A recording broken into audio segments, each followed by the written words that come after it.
اسے سمجھ نہیں آ رہا تھا کہ یہ سب باتیں کس کو بتائے اور کیا کرے۔ وہ اسی صدمے میں کھڑی تھی جب یکدم دروازہ کھلا تھا اور انزل ہاتھ باندھے ابرو چکائے اسے دیکھ رہی تھی۔ کیا کر رہی ہو یہاں؟ انزل نے غصے سے پوچھا۔ وہ مم شفا کو ایسا لگتا تھا جیسے زبان تالوں سے جا چپکی ہو۔ وہ چاہ کر بھی بول نہیں پا رہی تھی۔ مطلب سب سن چکی ہو تم؟ انزل اس کی حالت دیکھ کر پہچان گئی تھی کہ وہ سب سن چکی ہے۔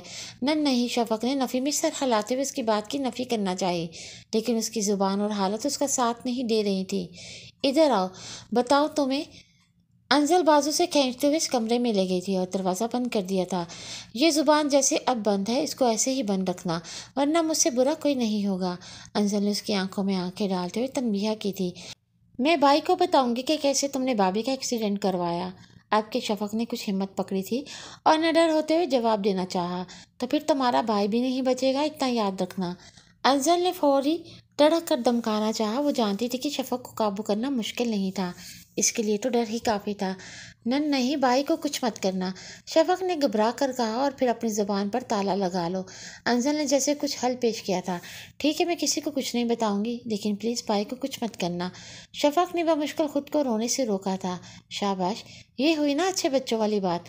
انزل نے اس کے گال کو چھوتے ہوئے فاتحہ مسکراہٹ لبوں پر سجاتے ہوئے طنزیہ لہجے میں اسے داد دی تھی۔ شفق نخوت سے اس کا ہاتھ جھٹکتی، منہ پر ہاتھ رکھتی، جلدی سے وہاں سے نکل گئی، ورنہ شاید وہ اس کے سامنے ہی رو دیتی۔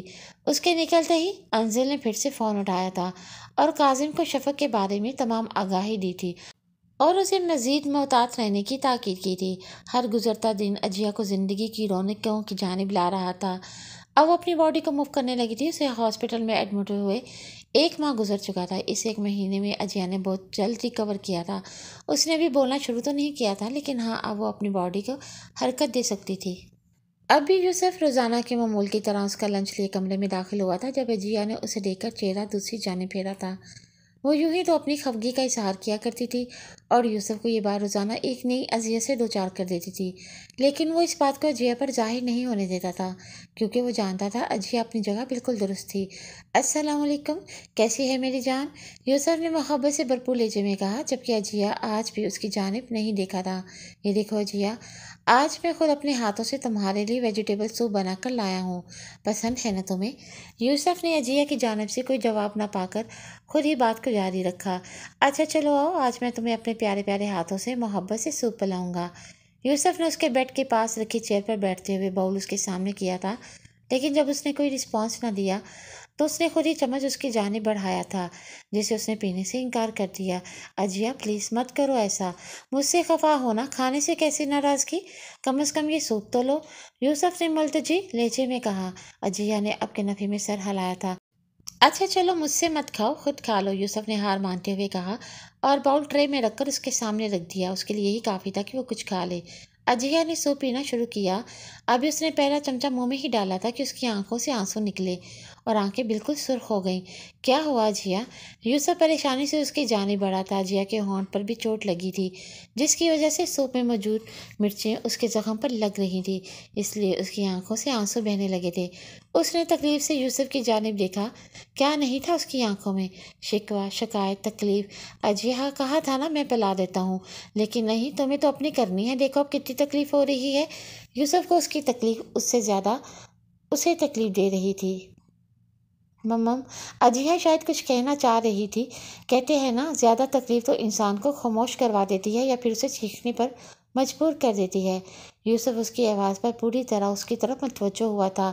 خوشی بھی تھی کہ اجیا نے کچھ بولنے کی کوشش کی اور اس کی تکلیف بھی اذیت دے رہی تھی۔ ہاں بولو، کیا کہنا چاہتی ہو؟ یوسف نے اسے دوبارہ چپ دے کر کہا۔ شاید وہ کشمکش میں تھی۔ تمہیں کبھی؟ اجیا نے مشکل سے اتنا کہا تھا۔ اس کی زبان مسلسل لڑکھڑا رہی تھی۔ ہاں، کیا تم مجھے؟ یوسف نے سوالیہ نظروں سے اس کی جانب دیکھتے ہوئے کہا۔ اس نے اب بھی اس کا ہاتھ تھام رکھا تھا۔ معاف نہیں ککک، اجیا بمشکل الفاظ ادا کر رہی تھی۔ اس کی بات ابھی مکمل نہیں ہوئی تھی، لیکن یوسف سمجھ گیا تھا کہ وہ کیا کہنا چاہتی ہے۔ اس نے فوری اجیا کے ہونٹے پر انگلی رکھ کر اسے چپ کروایا تھا۔ میری وجہ سے خود کو تکلیف مت دو، جانتا ہوں تم مجھے کبھی معاف نہیں کر پاؤ گی۔ میں چلا جاؤں گا خود ہی ایک دن، آزاد کر دوں گا تمہیں۔ اگر اس طرح تمہاری تکلیف کم ہوگی تو پھر مزید میں تمہیں تکلیف نہیں دوں گا۔ جان گیا ہوں کہ میرا ہونا تمہارے لیے تکلیف دہ ہے۔ یوسف نے ایک ایک لفظ دل پر پتھر رکھ کر کہا تھا، لیکن اب وہ مزید تکلیف کا باعث نہیں بن سکتا تھا اجیا کے لیے۔ اجیا کی آنکھوں سے آنسو اب بھی بہہ رہے تھے جنہیں یوسف نے اپنی ہاتھوں کی پوروں سے چننا چاہا، لیکن اجیا منہ پھیر گئی۔ اجیا جب تک ہوں کم از کم تب تک تو ایسی بے رخی مت دکھاؤ، اسے میری ریکویسٹ سمجھ لو، یوسف نے بے بسی سے کہا اور پھر خود ہی اجیا کو سوپ پلانے لگا۔ اس دفعہ اجیا نے اسے روکنے کی کوشش نہیں کی تھی، شاید وہ یوسف کی ریکویسٹ قبول کر چکی تھی۔ تب ہی یوسف کا فون بجا تھا، اس نے کال ریسیو کر کے کان سے لگایا تھا اور دوسری جانب سے کیا کہا گیا تھا کہ وہ شاکڈ رہ گیا۔ اجیا بھی اب اس کی جانب دیکھ رہی تھی۔ یوسف نے کال ڈسکنیکٹ کر کے کسی کو گھر سے آنے کا کہا تھا اور پھر تھوڑی دیر میں سکینہ بیگم آ چکی تھی اور پھر یوسف انہیں چھوڑ کر ہاسپٹل سے نکلتا چلا گیا۔ کاظم اور حیدر خان اپنے کمرے میں سو رہے تھے۔ رات کے اندھیرے ہر جانب پھیلے ہوئے تھے جب آدھی رات کو رانی بھاگتی بھاگتی ان کے پاس آئی۔ جب سے رانی نے ان لوگوں کی مخالفت کرنا شروع کی تھی وہ اب الگ کمرے میں ہی رہتی تھی۔ وہ گھبرائی ہوئی تھی، پورا چہرہ پسینے سے شرابور تھا۔ حیدر خان اٹھ، ادھر میری بات سن۔ رانی گھبرائی ہوئی اسے اٹھا رہی تھی۔ اس وقت وہ تقریباً حیدر خان کو جھنجھوڑ رہی تھی۔ حیدر خان گھبرا کر اٹھا تھا، یہ آدھی رات کو کیا قیامت لگا رکھی ہے تو نے؟ دفعہ ہو جائے یہاں سے۔ حیدر خان نے جھنجھلا کر اسے پیچھے کو دھکا دیا جس کی وجہ سے وہ دیوار کے ساتھ جا لگی تھی۔ شور کی آواز پر کاظم بھی اٹھا تھا۔ کیا ہو گیا اماں، کیوں آدھی رات کو نیند حرام کر رہی ہو؟ کاظم نے غصے سے کہا۔ حیدر خان، میں نے بہت ہی ڈراؤنا خواب دیکھا ہے اور تب سے میرا جی بہت گھبرا رہا ہے۔ رانی نے بمشکل اپنے آنسو روکے تھے۔ اب کون سا خواب دیکھ لیا ہے تو نے؟ حیدر خان نے بیزاری سے کہا۔ میں نے خواب میں دیکھا ہے کہ تیرے بازو کٹ گئے ہیں دونوں، رانی نے جلدی سے بتایا تھا۔ جب حیدر خان طیش میں اٹھا تھا، تو ہے ہی منوس، جب بھی بات کرتی ہے تبھی بکواس کرتی ہے۔ حیدر خان نے غصے سے کہا۔ مجھے تیرے لیے ڈر لگتا ہے حیدر خان، کیا ہوگا تیرا؟ کیسے منہ دکھائے گا رب کو؟ رانی نے فکر مندی سے کہا۔ جو بھی تھا وہ اپنے شوہر اور بیٹے کو ایسے کیسے دیکھ لیتی چپ کر کے؟ تیری زبان بہت چلنے لگی ہے، تجھے اب مجھ سے ڈرنا چاہیے۔ حیدر خان نے اس کے منہ پر رکھ کر تھپڑ مارا تھا۔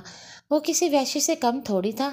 کیا کر رہا ہے ابا تو؟ چھوڑ اماں کو۔ اس سے پہلے کہ حیدر خان اسے اور مارتا، کاظم نے آگے بڑھ کر حیدر خان کو روکا تھا۔ ٹھیک کر رہا ہوں، تیری ماں کچھ زیادہ ہی سر پر چڑھنے لگی ہے، حیدر خان نے دہشت سے اس کو دیکھتے ہوئے کہا۔ چھوڑ دے ابا تو اسے اس کے حال پر، جا اماں تو اپنے کمرے میں۔ کاظم نے رانی کو کمرے سے باہر نکالتے ہوئے کہا اور پھر حیدر خان کو ٹھنڈا کرنے لگا۔ رانی نا امید ہو کر وہاں سے مایوس اپنے کمرے میں چلی گئی۔ وہ اللہ کریم نے فرمایا ہے نا کہ انسان جس راہ پر چلتا ہے ہم اسے اسی پر لگا دیتے ہیں، اور حیدر خان گمراہی کے راستے کو چن چکا تھا اور اسی پر چل رہا تھا، اور ہدایت بھی تو اسے ملتی ہے جو طلبگار ہوتا ہے، اور وہ ہدایت کا طلبگار ہی کب تھا؟ اللہ تعالیٰ نے فرمایا کہ انسان جب ہدایت رحمت چاہتا ہی نہیں تو کیا ہم اسے زبردستی اس کو دیں گے؟ آج ہمارا بھی تو یہی حال ہے۔ آج ہم کہتے ہیں اللہ ہدایت دینے والا ہے، دے گا تو خود کو سدھار لیں گے، ایسا ہر کس نہیں۔ کم از کم آپ ہدایت مانگیں تو طلب تو رکھیں نا ہدایت کی۔ جس طرح پیاس ہو تو پانی پیتے ہیں، بالکل اسی طرح جب طلب ہو تو ہدایت ملتی ہے۔ افسوس صد افسوس کہ آج کا انسان اپنی گمراہی کا ذمہ دار بھی اللہ کو ہی ٹھہرا دیتا ہے۔ رانی نے پوری رات بہت مشکل سے گزاری تھی۔ اس خواب کی وجہ سے طرح طرح کے وہمیں ذہن میں ابھر رہے تھے۔ دل تھا کہ عجیب خوف کا شکار تھا۔ اسے سمجھ نہیں آ رہا تھا کہ آخر یہ خواب اس پر اتنا حاوی کیوں ہو رہا ہے۔ کچھ تو ہونے والا تھا۔ وہ دل ہی دل میں اللہ کریم سے خیریت کی دعائیں مانگ رہی تھی۔ اس وقت وہ کچن میں کھڑی ناشتہ بنا رہی تھی جب کچن کی کھڑکی سے اسے لان میں داخل ہوتی ایک لڑکی نظر آئی۔ کتنی بے باکی تھی اس کے لباس میں، اس کی چال بھی شریف لڑکیوں جیسی نہیں تھی۔ رانی جلدی سے کچن کے نکل کر لان میں آئی۔ کون ہو تم؟ رانی نے سر تاپا اس کا جائزہ لیتے ہوئے پوچھا۔ مجھے کاظم سے ملنا ہے۔ مش نے سیدھے مدعے کی بات کی تھی۔ کیوں ملنا ہے تجھے کاظم سے؟ رانی نے تشویشناک نظروں سے دیکھتے ہوئے کہا۔ آنٹی پلیز اسے بلا دیں، میرے پاس وقت نہیں ہے آپ کے سوالات کے جوابات دینے کا۔ مش نے تمام لحاظ بالائے طاق رکھتے ہوئے بدتمیزی سے کہا۔ اپنی حد میں رہ لڑکی، میں اس کی ماں ہوں، اگر تو نہیں بتائے گی تو میں تجھے کاظم سے ملنے نہیں دوں گی، رانی نے سپاٹ لہجے میں کہا۔ جانے کاظم کو کیا ضرورت تھی ان جاہل لوگوں میں آ کر رہنے کی؟ پہلے لوگ یہ پورا انٹروڈکشن لیتے ہیں پھر بات آگے کرتے ہیں، حد ہے۔ مش بیزاری سے منمنائی لیکن رانی اس کی بات سن چکی تھی۔ تم شہری لوگوں کو بڑی تمیز ہے لڑکی، اتنا تو تم لوگ جانتے نہیں کہ کون بڑا ہے اور کون چھوٹا ہے۔ بڑی آئی مجھے جاہل کہنے والی۔ اور اس کی بات سے مش کے تن بدن میں آگ لگ گئی۔ آنٹی دیکھیں، ابھی مش نے اتنا ہی کہا تھا جب کاظم لان میں آیا تھا۔ ہیلو مش، کیسی ہو تم؟ کاظم نے پاس آتے ہوئے اسے ہاتھ ملایا تھا۔ میں تو ٹھیک ہوں، لیکن آنٹی کب سے سوال پر سوال کی جا رہی ہیں۔ کیا تم نے انہیں نہیں بتایا کہ میں کون ہوں؟ مش نے بیزاری سے رانی کی طرف دیکھتے ہوئے کہا۔ اچھا چھوڑو تم مام کو، ان کی تو عادت ہے، تم آؤ میرے ساتھ، ڈیڈ کب سے تمہارا انتظار کر رہے ہیں۔ کاظم رانی کو یکسر نظر انداز کرتے ہوئے مش کا ہاتھ پکڑ کر اسے اندر کی جانب لے گیا۔ رانی تو بس ساکت کھڑی دیکھ رہی تھی کہ آخر اس کا بیٹا کس روش پر چل پڑا ہے۔ ہیلو انکل، مش نے کاظم کے ساتھ کمرے میں داخل ہوتے ہی سامنے صوفے پر براجمان حیدر خان سے کہا۔ ہاں بیٹھو ادھر، حیدر نے پاس رکھے صوفے کی جانب اشارہ کرتے ہوئے اپنے مخصوص لہجے میں کہا۔ مش فوراً وہاں بیٹھ گئی۔ کیا خبر لائی ہو؟ حیدر خان نے اپنی باروب آواز میں پوچھا۔ انکل، یوسف راؤ کی بیوی اجیا ہاسپٹل میں ایڈمٹ تھی اور آج اسے ڈسچارج کر دیا جائے گا۔ ہمیں آج ہی کچھ کرنا ہوگا، مش نے تمام تفصیلات سے آگاہ کرتے ہوئے کہا۔ کیا پلان ہے تمہارے پاس؟ کاظم نے ابرو اچکاتے ہوئے پوچھا۔ فی الحال میں نے کچھ سوچا نہیں، لیکن ہاں ایک انسان ہے جو اس معاملے میں ہماری مدد کر سکتا ہے، مش نے فوری آگاہ کیا تھا۔ اور کون ہے وہ انسان؟ کاظم نے سوالیہ نظروں سے دیکھتے ہوئے پوچھا۔ غازی، مش نے مختصراً کہا۔ کہاں ہے وہ؟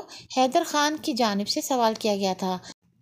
انکل، اسے میں اپنے ساتھ لائی ہوں، باہر کھڑا ہے، اگر آپ چاہیں تو اسے بلا لوں، مش نے دھیمے لہجے میں پوچھا۔ جلدی بلاؤ اسے، حیدر خان نے حق مانا انداز سے کہا۔ اگلے ہی لمحے مش نے نمبر ڈائل کیا تھا اور غازی کو اندر آنے کے لیے کہا تھا۔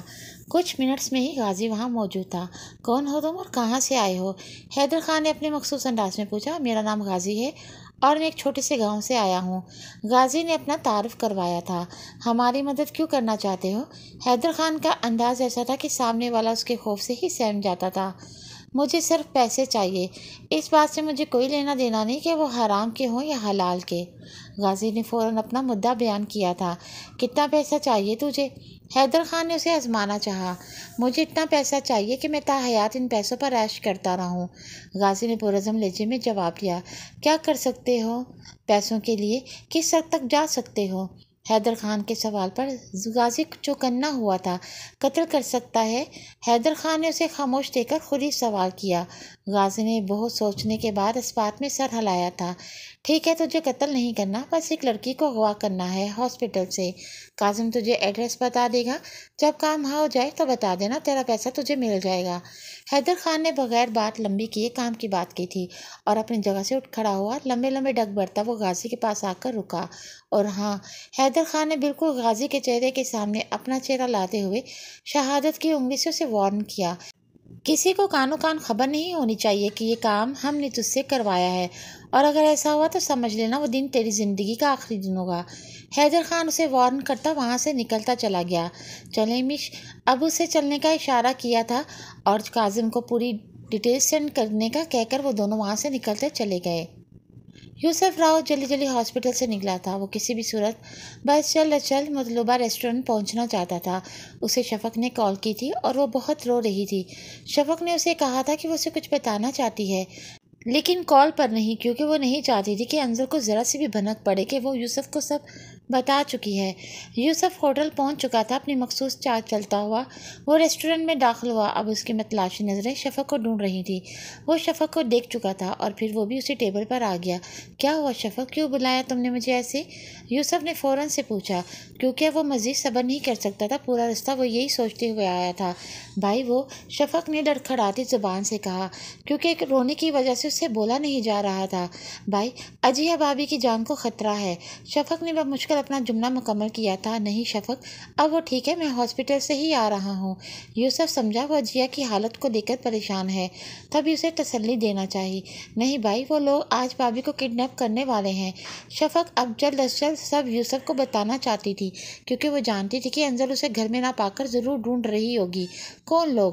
اب یوسف پوری توجہ سے اس کی جانب دیکھ رہا تھا اور غور سے اس کی بات سن رہا تھا۔ یہ پانی پیو اور بیٹھو آرام سے، مجھے بتاؤ کیا ہوا ہے۔ یوسف نے ٹیبل پر رکھا پانی کا گلاس اس کے ہونٹوں سے لگایا۔ اس نے ایک گھونٹ پی کر گلاس واپس رکھ دیا۔ بھائی، انزل ہمارے ساتھ دھوکہ کر رہی ہے، وہ حیدر خان کے ساتھ ملی ہوئی ہے، اور آپ جانتے ہیں بھابھی کا ایکسیڈنٹ بھی اسی نے کروایا ہے۔ اس دن جب ہم گھر سے نکلے، بھابھی بالکل اچھے سے ڈرائیو کر رہی تھی اور سامنے سے آتی گاڑی جان بوجھ کر ہماری گاڑی سے ٹکرائی تھی۔